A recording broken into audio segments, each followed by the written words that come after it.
panahon para maging hari, may panahon para madapa. Dahil ang buhay natin ay sadyang ganyan. Umaraw, umuulan, umaraw, umuulan. Hindi pa siya nakabiyahe ng jeep.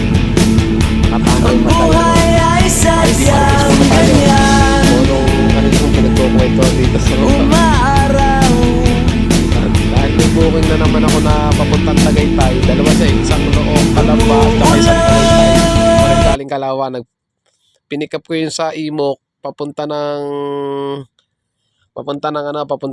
Look, Calamba. Eh nadaanan ko itong kumpare ko, kausap si Kuya Obet. Yan, nagkukwentuhan sila. Eh maikisali na rin tayo para at least alam ko kung ano yung issue na kanila pinagkukwentuhan.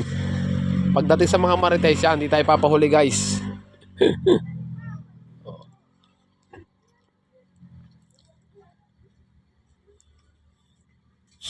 Yan, sa parts na to medyo may pinakikita si paring Emon eh, oh. Pinakikita siya yung kanya daw aircon eh okay naman daw, malakas eh, basta pumitik.